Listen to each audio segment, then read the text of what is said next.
Está começando agora o programa A Hora do Campo, nesta sexta-feira, dia 30 de abril de 2021. Aqui quem fala é Leidiane Uchoa, estudante de Medicina Veterinária da Universidade Federal do Oeste da Bahia. Você está escutando A Hora do Campo, um oferecimento do Grupo de Estudos em Desenvolvimento Rural Sustentável da Universidade Federal do Oeste da Bahia. No programa de hoje, iremos conversar sobre aspectos básicos da alimentação de equinos e contamos com a presença do professor Dinamérico Júnior, médico veterinário, especialista, mestre em medicina veterinária com ênfase em clínica e cirurgia de equinos, e do médico veterinário Rafael Ferreira dos Santos. Atualmente, ouvimos falar muito dos cavalos, principalmente devido às competições, como a vaquejada, tão presente na nossa região. Mas gostaríamos de saber mais sobre a importância do cavalo para a nossa região. O que o senhor poderia nos falar sobre isso? Boa tarde, gente.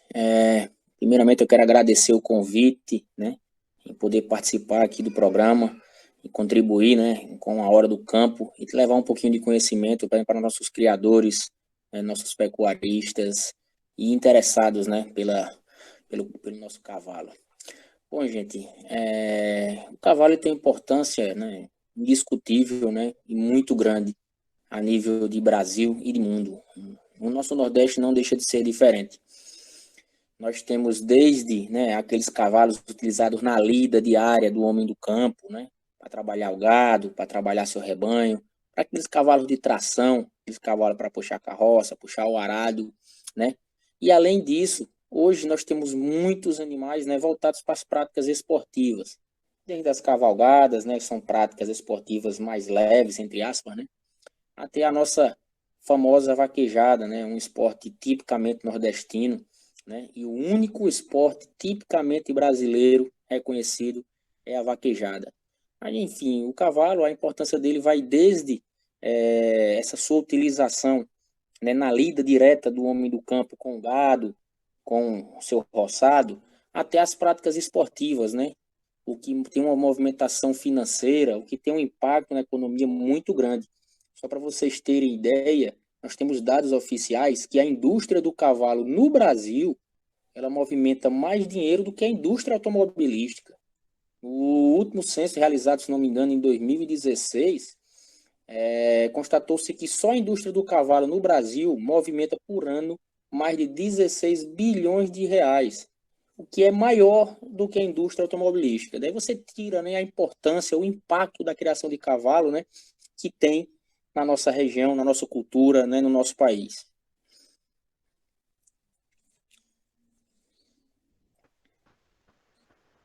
Como está o mercado de cavalos na nossa região? Bom, gente, o mercado de cavalo na nossa região, ele sempre foi aquecido, né?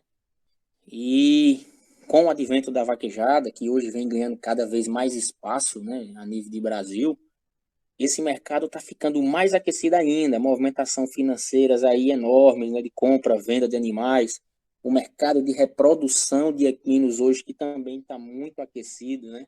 Hoje você consegue ter um filho de um grande cavalo, um filho de um grande garanhão, por quantias, né, que um homem mais simples, um homem do campo consegue adquirir.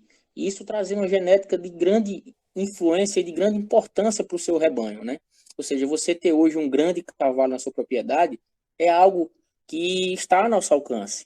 A nossa região hoje, né, nós temos vaquejadas aqui, eu falo nossa região em termos de região Nordeste, nós temos vaquejadas acontecendo praticamente todos os finais de semana. Quem é do mercado da vaquejada sabe.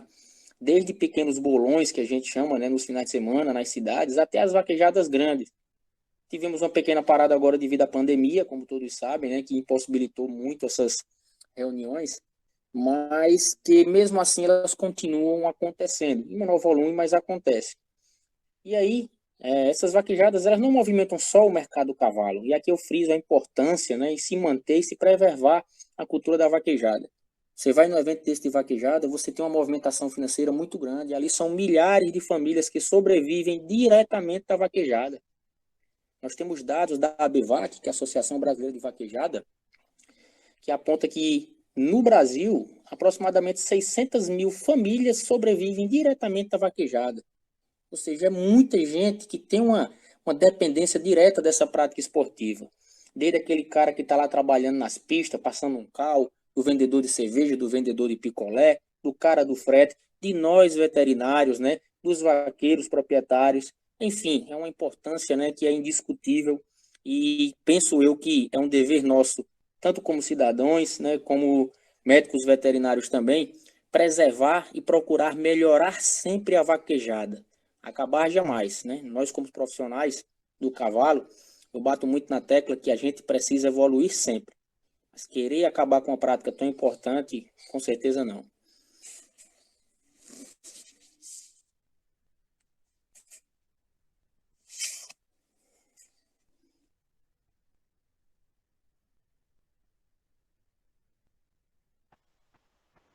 E em relação ao tema principal do programa de hoje, para os ouvintes entenderem um pouco mais sobre o assunto, o que o senhor poderia nos falar sobre os cavalos em relação à sua alimentação? Boa tarde a todos. Obrigado mais uma vez à professora Janaína pelo convite. Respondendo a essa pergunta, primeiro temos que entender, né, um pouco sobre a espécie equina em si. Entender que o cavalo é uma espécie totalmente diferente de caso de bovinos, né, caprinos, ovinos, que são animais ruminantes, enquanto que o cavalo é um animal monogástrico, né, possui apenas um estômago, um grande estômago. No caso, com digestão de fibras, aí, no caso, realizada no intestino. Já na sua vida selvagem, né, na natureza, os equinos, desde a sua formação ancestral, né, são animais predados, ou seja, tidos como presa. E, no caso, fonte de alimentos, né, para outros animais, no caso dos carnívoros. Isso fez com que ele evoluísse. Processo que demorou, aí, no caso, milhões de anos até chegar no cavalo que nós conhecemos hoje. No caso, sua adaptação aí proporcionou sua sobrevivência. Sempre houve algum sinal de perigo, né? Então o cavalo já estava sempre pronto para se proteger, sempre pronto para sinais de fuga. Tanto que sua musculatura também bastante definida para esses momentos de fuga, visto que o mesmo é tido na natureza como uma presa.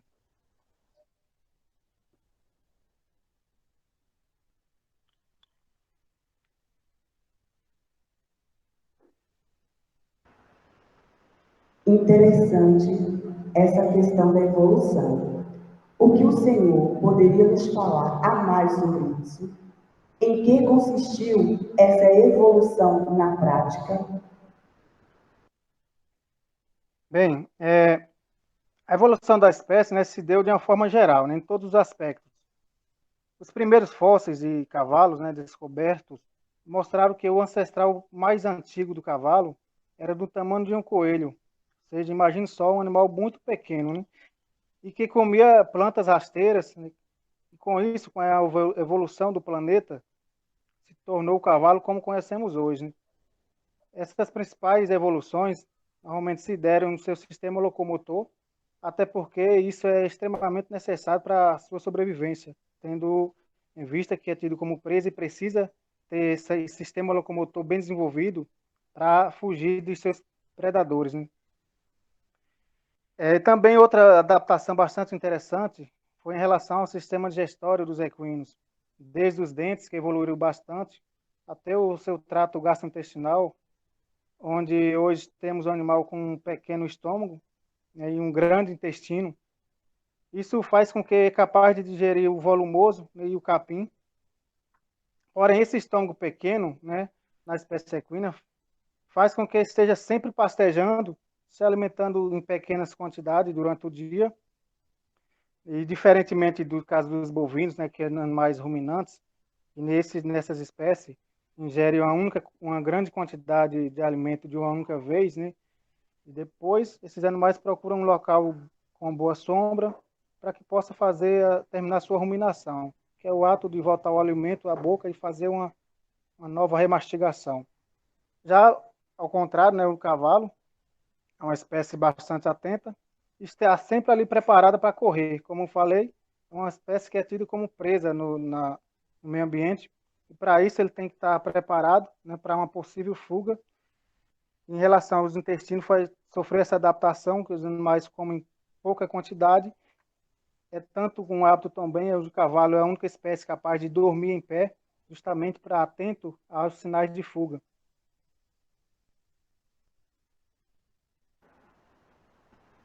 O senhor tocou num ponto interessante.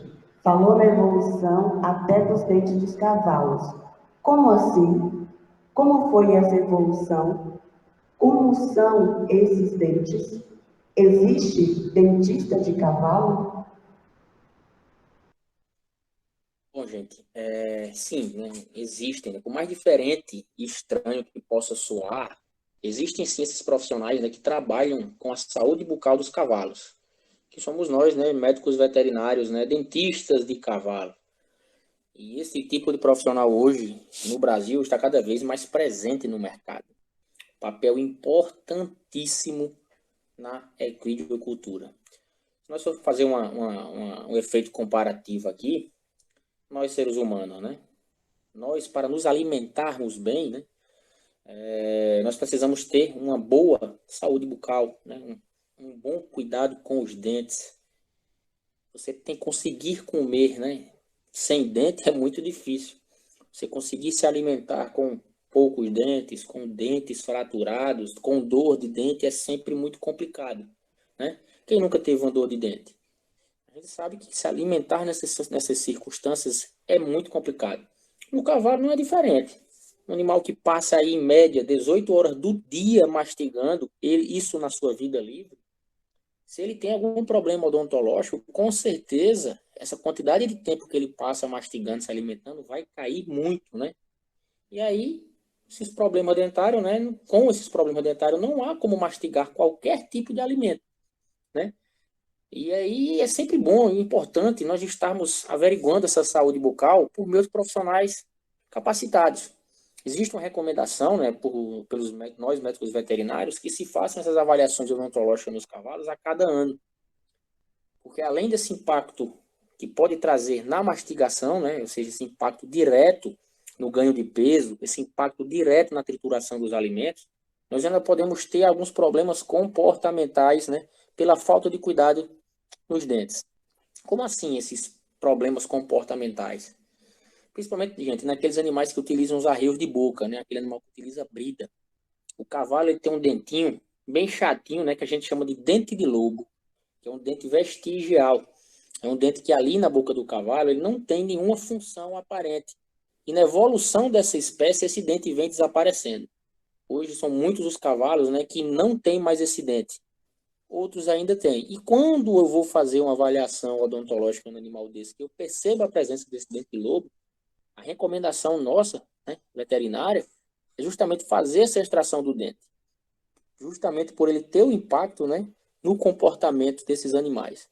Eu acho que aos ouvintes, né, eu acho que aqueles ouvintes que têm o costume de montar, com certeza eles já se depararam com algum animal que tem alguma dificuldade de, digamos, de arreio, de trabalhar para um lado ou para o outro. Poxa, doutor, esse meu cavalo aqui ele trabalha muito bem para o lado direito, mas quando eu vou trabalhar para o lado esquerdo, ele sente uma dorzinha e fica brigando com os arreios.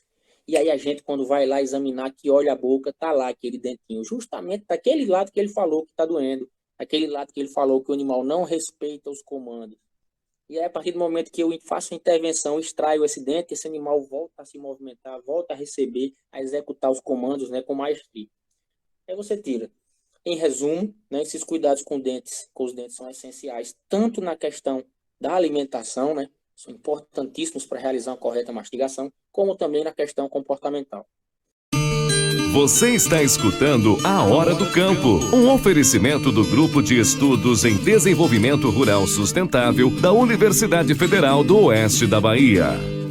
Aos ouvintes da Grande Rio FM, estamos de volta com o programa A Hora do Campo. E hoje estamos falando sobre aspectos básicos da alimentação de equinos, com a presença do professor Dinamérico e do médico veterinário Rafael Santos. Então, o senhor falou sobre o mercado de cavalos, sobre a evolução da espécie, sobre a questão odontológica, mas em relação à alimentação em si, existem diferenças entre a alimentação de cavalos e a alimentação de outros animais de fazenda, como os bovinos e caprinos, por exemplo? Afinal, todos se alimentam de capim de ração?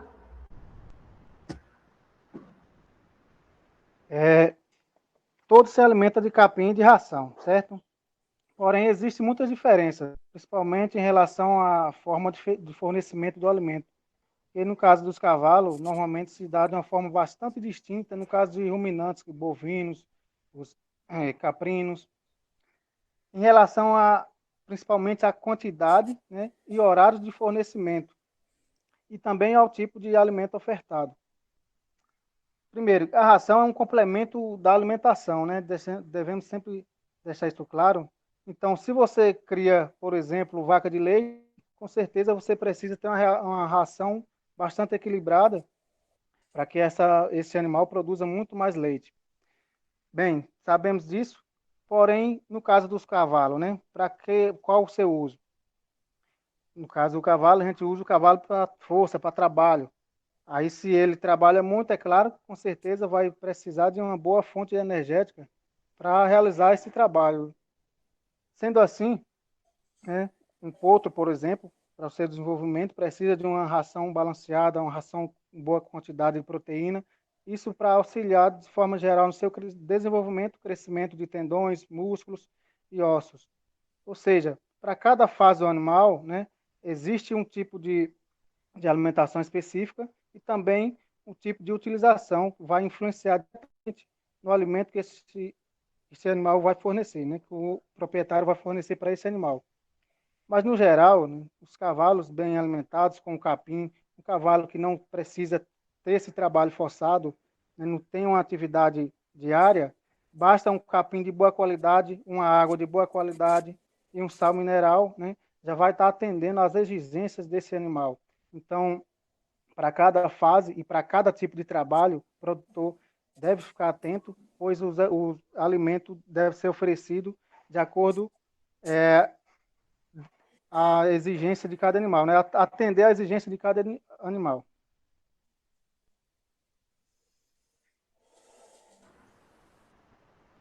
Qual a melhor forma de alimentar os cavalos? Bem, voltando um pouco aí no caso da história do cavalo, né? Esses animais são de vida livre, né? Natureza. Normalmente, como o professor Dinamérico já citou aí anteriormente, esses animais passam em torno de 18 horas do dia pastejando livremente. Então, se a gente for considerar um dia de 24 horas, é com a maior parte do dia pastejando, né, nos campos, nas fazendas. E quando a gente muda o hábito desse animal, no caso, embaiando esses animais, né, colocando em baias, com certeza que isso acontece bastante hoje, né, ainda é realidade, né, cada vez mais está sendo os animais sendo embaiados. Com isso, muda totalmente, né, a alimentação desses animais, passando de 18 horas, que é comum eles pastejando, caindo aí para 4, 5 horas no dia, né, a depender do manejo, às vezes até menos. Ou seja, se quisermos mesmo o melhor para nossos animais, nossos cavalos, né, a melhor coisa é deixá-los comer capim livremente, com hábitos que ele tem na natureza, né? Porém, sabendo que nem sempre é possível, né? No caso, hoje, cada vez mais, os cavalos estão bastante utilizados, seja isso por falta de pasto, às vezes também na nossa região, principalmente, tem uma grande época de seca, né? Chuvas irregulares, isso faz com que a oferta de comida caia bastante. Outros fatores, como também a necessidade do animal, próxima realização de trabalhos, os cuidados, né? Livrar de perigos. E se criar um animal em baia, é claro, é sugerido, né, que a gente deixe esses cavalos, né, esses animais, pastejarem por um período do dia. Isso faz bem para a saúde dos animais, né? Como um todo, de preferência durante a noite, como a nossa região, o sol é bastante quente durante o dia, é interessante que esses animais tenham pastejo à noite e durante o dia fiquem em áreas sombreadas, né? Evitando trazer alguns problemas. Além de ofertar capim de qualidade a esses animais, caso não seja comido dentro de 1 ou 2 horas, é ideal que seja retirado do coxo para evitar riscos de fermentação e trazendo assim riscos de cólica para esses animais, que ainda assim é muito comum quando a gente fala principalmente em relação ao manejo com o capim elefante, né, conhecido como capim de corte, onde é colocado no coxo e as sobras acabam ficando ali o resto do dia, né? Então esse capim vai ficar fermentando ali e isso é um perigo para desenvolver um quadro de cólica. Então o ideal, colocou o capim, animal não comeu o restante, ideal que faça a retirada imediatamente para aguardar um período de oferecer outro capim. Nesse caso, o senhor pode dar uma dica ou indicar o melhor fornecimento de alimento para os cavalos, já que ele come capim e em muitos casos também recebe a ração? Sim, claro, com certeza. Bom, antes de qualquer coisa, a gente precisa saber que tipo de uso tem seu cavalo. Como o nosso colega Rafael falou, né? A depender de sua utilidade, da sua demanda de trabalho, nós temos que adaptar essa alimentação para cada caso, né? Por exemplo, se ele é um animal que trabalha muito, ele vai precisar, né, de um maior aporte de nutrientes. Se ele não trabalha, é um animal que está ali solto, pastando, um animal que é criado às vezes até como estimação, que não faz esforço, esse animal não vai precisar de todo esse suporte na alimentação, né? Podendo viver apenas com um capim de qualidade à disposição, uma boa fonte de água limpa, e eu sempre recomendo esse ponto do sal mineral. O sal mineral para o cavalo, gente, ele é essencial, ele vai trazer aí benefícios fantásticos para os cavalos, em qualquer fase, em qualquer tipo de exploração. Eu costumo até brincar, né, que a gente nunca deve deixar de fornecer um bom sal mineral para o cavalo. Eu acho até mais importante do que uma ração. Cavalo que come um bom capim e um bom sal, se ele não é um animal muito exigido, esses dois ingredientes aí sustentam ele de uma forma muito boa. Esse sal, gente, ele participa, para vocês terem ideia, né? Ele participa na formação dos ossos, né? Ligamentos, tendões, a produção de células de defesa, enfim, uma infinidade de ações. E aí, se você tem uma égua que você deseja utilizar para a reprodução, o sal, nesses casos, é indispensável. Ah, doutor, eu tenho uma égua que eu quero cruzar. O que é que o senhor acha que eu devo dar para ela? Eu aumento o milho na ração? Cara, nesse tipo de situação, o melhor suplemento, o essencial para ela é um bom sal mineral, né? É muito grande o número de éguas, gente, que não entram no cio porque faltam nutrientes especiais, né? Que elas só vão existir num bom sal mineral próprio para cavalo. Atenção, eu não estou falando de sal comum de cozinha que a gente usa na comida, né? Nem no sal do boi. Estou falando de sal próprio para a espécie equina. Ou seja, falar em fornecimento de alimento para cavalo, primeira coisa é saber qual fase, qual uso, né, desse animal e lembrar daqueles alimentos básicos que vão servir em qualquer fase. Sempre um bom capim, sempre uma boa água e sempre um bom sal. E aí, cada fase, né, vai precisar de um alimento específico. Até já falei no começo aí da nossa conversa, que animais mais jovens, em fase de crescimento, qual é a fase de crescimento do cavalo? O pico de crescimento do cavalo, gente, até ali, 1 ano e meio, o cavalo vai crescer praticamente 90% de sua altura final. E aí é muito comum os caras chegarem para mim aí, os proprietários, cavalos com os 3 anos atrofiados, e ele quer tirar essa diferença de crescimento. Doutor, o que é que eu posso fazer? Estou achando ele tão pequenininho. Infelizmente, amigo, depois dessa idade, depois dos 2 anos, 2 anos e meio, esse cavalo vai crescer muito pouco. O momento ideal de você trabalhar numa alimentação de qualidade para esse animal ter um bom crescimento é dentro do primeiro ano de vida. Até 1 ano e meio, a gente tem que trabalhar, nesse caso específico, com um bom fornecimento de proteína na ração. E não à toa, nós já temos no mercado rações próprias para cada fase. Você vai na loja veterinária, na casa agropecuária, você encontra lá, né, a ração Potros. Por que esse nome ração Potros? Porque ela já vem na composição própria para o potrinho ter um bom desenvolvimento. E quando você vai olhar na composição da ração, ela tem uma boa quantidade proteica, bem maior do que nas outras. Porém, se a realidade agora for outra, eu já tenho um cavalo adulto que eu estou trabalhando a pasto, ou que eu estou correndo vaquejada, o que é que esse animal precisa? A necessidade proteica aí para ele vai ser bem menor do que do cavalo que está querendo crescer. Um animal desse em trabalho, ele precisa, gente, de energia. O que é que a gente tem como alimento para trazer energia para esses animais hoje? Além das rações balanceadas, né, específicas para a realização desses trabalhos, tem rações aí hoje, e no saco lá da ração ele já especifica, ração vaquejada, ração para trabalho, porque essas rações têm uma boa quantidade energética. Ah, doutor, mas e se eu quiser utilizar outra coisa, que a ração é cara? O que nós temos hoje mais acessível ainda é o milho como fonte energética. Porém, muito cuidado com a administração do milho para cavalo. Viu, gente? Eu recomendo, né, ou o milho ou a ração, que nunca passe de 1% do peso vivo desse animal na quantidade de alimento, de ração, perdão. Ou seja, se é um cavalo de 500 quilos, digamos assim, cavalo adulto de 500 quilos que trabalha muito, eu consigo trabalhar aí 1% de 500 quilos, se fizer uma continha rápida, vai ser 5 quilos. Eu posso fornecer aí até 5 quilos de ração para esse cavalo, sem problemas, ou se tiver problema, vai ser muito raro um animal desse vir adoecer por causa dessa quantidade. Lembrar sempre que essa quantidade sempre fracionada, nunca de uma única vez.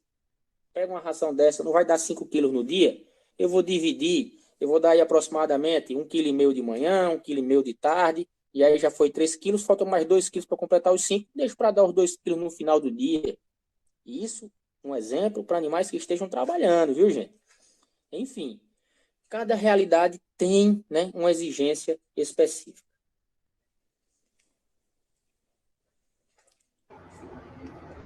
Existem capins mais recomendados para cavalos? Quais? Sim, gente, existem sim. Quando a gente fala em quais os capins mais recomendados, eu entendo, né, pelos capins que são mais preferíveis, aqueles capins que são mais nutritivos, que têm uma boa palatabilidade e um bom valor nutricional, né? Nesse grupo aí vão se enquadrar principalmente as gramas, as gramíneas, né? Principalmente aqueles capins de pastejo, que a gente sabe que é diferente do capim de corte. E aí dentro dessas capins de pastejos, o principal que nós temos hoje a nível de Brasil é a grama Tifton, né? Além dela ainda podemos citar o Coach Cross, ou até mesmo gramas, capins mais adaptados para a nossa região, como o próprio capim búfalo, o próprio capim urocloa. Só em a gente tratar dessas gramíneas aí já adaptadas, já facilitam muito o nosso manejo no dia a dia, né? Já que são alimentos extremamente adaptados para nossas condições de clima e de solo.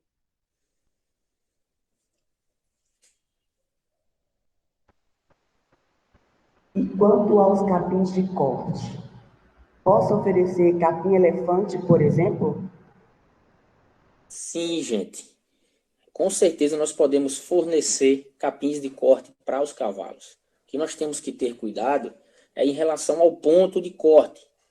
Nem muito verde, nem muito maduro. Em média, aí, um capim-elefante com altura entre 1,5 m a 2 metros de altura, né? Lembrar de sempre fornecer esse capim picado, viu, gente? Nunca passar esse capim em forrageira, em siladeira, porque essas partículas, quando ficam muito pequenas, né, o cavalo tende a diminuir a quantidade de mastigação. Se é muito pequenininho, ele não mastiga direito. Nesses casos, a gente recomenda que pique na faca, ou às vezes compre uma picadeira, né, automática, aí que você passa o capim na picadeira. Eu chamo só a atenção, né, que as partículas desse capim que vai ser fornecido tem que ter um tamanho mínimo aí de pelo menos 4, 5 centímetros. Que são tamanhos que ele não vai engolir de vez, ele vai mastigar bastante até conseguir, né, deglutir esse alimento. E aí, quanto mais o cavalo mastiga, mais ele produz saliva, mais vai quebrar esse alimento e mais vai ser mais fácil nessa digestão.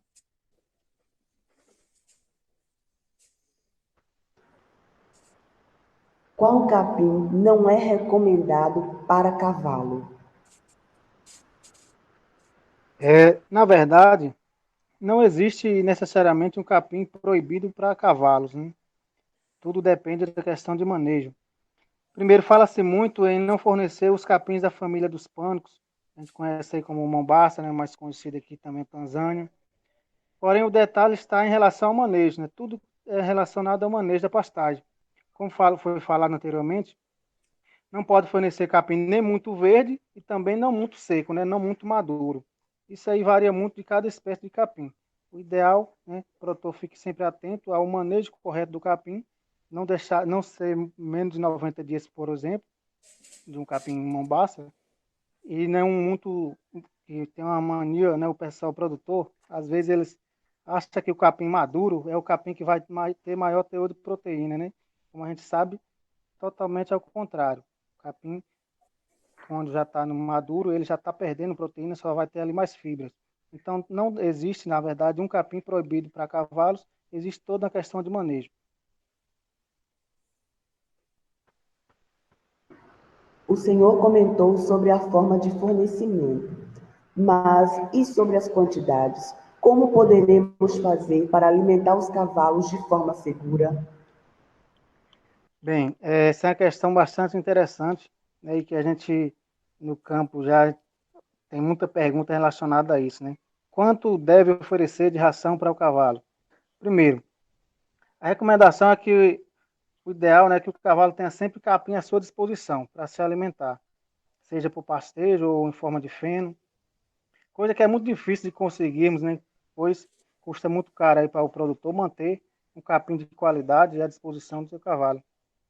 Então, vamos lá. Vamos sugerir aqui quantidades mínimas necessárias. O produtor aí, ele pode fazer uma conta bem simples, como o professor já até adiantou aí.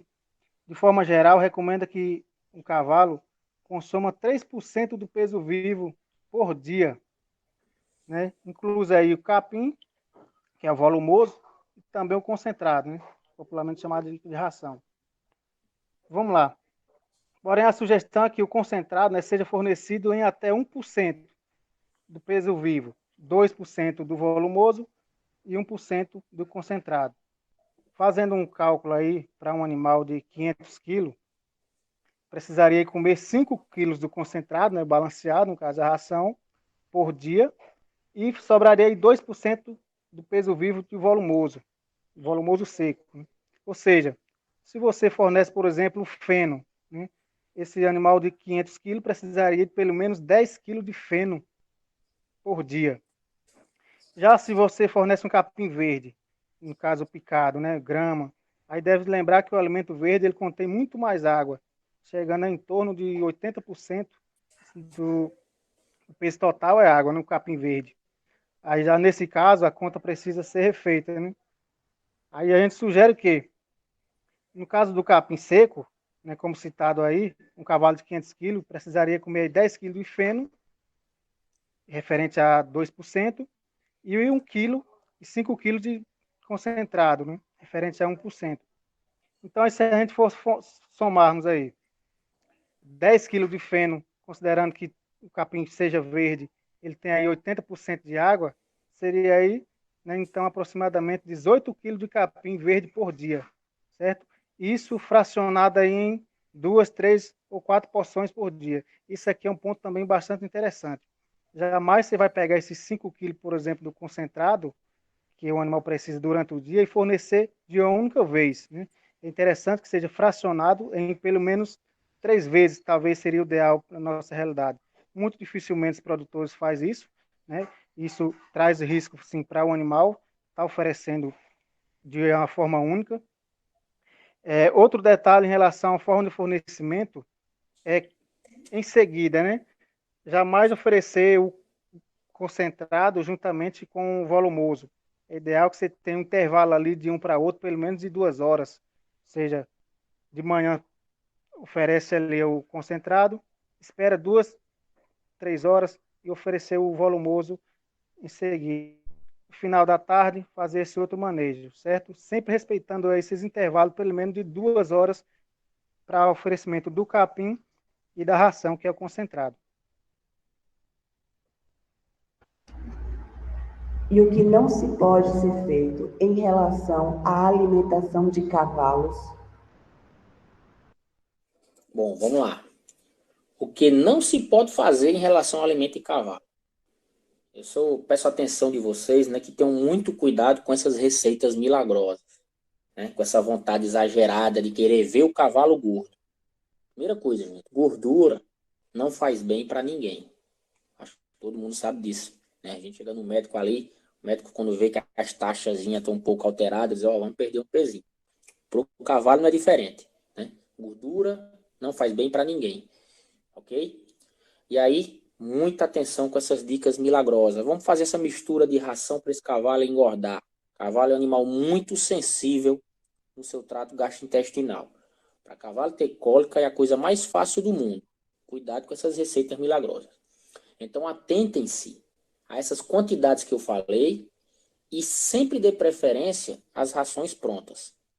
Se eu puder escolher, se eu puder comprar algo para o meu cavalo comer, eu sempre vou preferir uma ração balanceada. Como o nome já disse, ela vem balanceada ali para cada fase do seu animal. Você vai estar dando um produto de qualidade, equilibrado, para a fase em questão que esse animal esteja. Beleza? Assim você vai diminuir muito os riscos de problemas como as cólicas nos seus cavalos. Muito cuidado também com esses restos de comida que ficam nos coxos, viu, gente?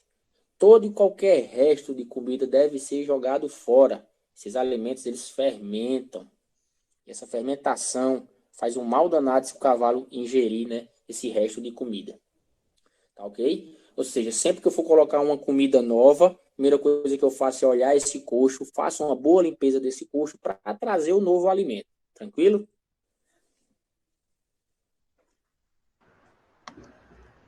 Para finalizar, existe algum manejo padrão para alimentar os cavalos?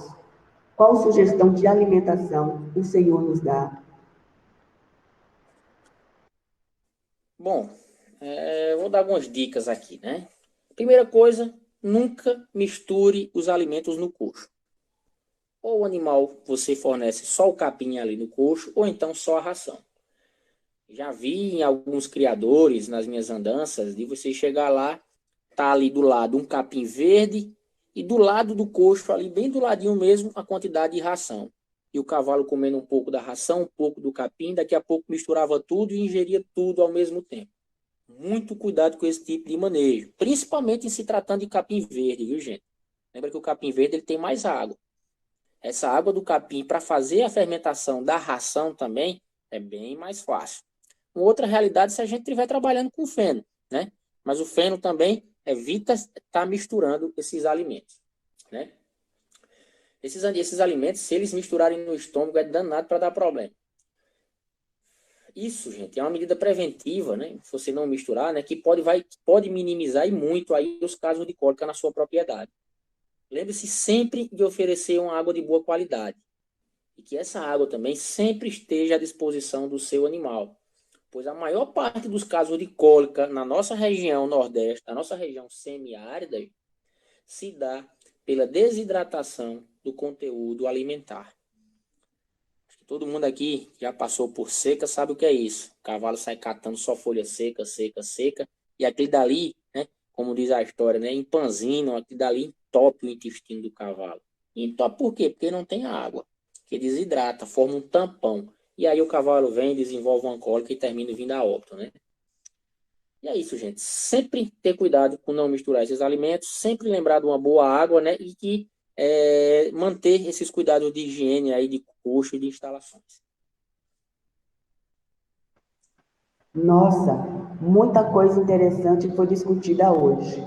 Gostaria de passar a palavra para os nossos convidados para fazerem suas considerações finais com relação ao tema. Bom, gente, eu só quero agradecer mais uma vez a equipe aí da rádio, do programa Hora do Campo, agradecer a professora Janaína, a nossa amiga Leidiane, ao colega Rafael, né? E dizer que, como docente aqui da UFOB, né, como médico veterinário, estou à disposição para contribuir aí com os criadores e ajudar da forma que for necessário, ok? Precisando de uma ajuda, de uma orientação profissional, pode me procurar na UFOB, que eu estou à disposição. No mais, uma boa tarde a todos, Deus abençoe a todos. Primeiro, agradecer pelo convite, né, a professora Janaína. Já tive o prazer de participar em 2018, 2019. Mais uma vez aí, né, parabenizar pelo programa. Graças a Deus aí tem grande aceitação pela população, né? Agradecer aí a Leidiana, apresentadora, e deixar um recado aí para os produtores, né, assim como o professor falou. Também já atendo a campo e perceba realmente alguns erros de manejo, né? Principalmente em cavalo, os maiores quadros de cólica está relacionado ao manejo errado, né? Infelizmente já perdi 2 cavalos nesses atendimentos, e onde um deles, como o professor citou aí, foi questão de desidratação, ou seja, houve uma compactação, né? Essa compactação ocasionando um rompimento do intestino, e infelizmente o animal veio a óbito. Em outro animal foi relacionado à limpeza de coxo. Os coxos tinham restos de areia, e esses animais com o dia a dia ele não vai tendo essa limpeza constante, os animais acabam ingerindo um pouco de areia e vai acumulando no intestino, ocasionando as cólicas, né, que a gente chama cólica pulsablose. Infelizmente também foi outro animal também que veio a óbito em consequência desse quadro de grande quantidade de areia no intestino. Tudo isso é associado a erro de manejo, né? Então, deixar os recadinhos para ficar atento. A saúde do cavalo está relacionado totalmente a um capim de qualidade e os cuidados diários que deve ter com esses animais. No mais, obrigado a todos, uma boa tarde a todos. Bem, pessoal, já estamos chegando ao final do programa A Hora do Campo. Gostaria de agradecer a presença do professor Dinamérico, que é docente do curso de Medicina Veterinária da UFOB, e do médico veterinário Rafael Santos. Deixamos também o nosso agradecimento ao senhor Arquimedes, presidente da Grande Rio FM, e Chiquinho, pelo apoio ao nosso projeto. Eu, Leidiane Uchoa, me despeço de vocês e os convido para ouvir nosso próximo programa, dia 7 de maio, sobre o tema A Importância da Padronização de Textos na Universidade e fora dela.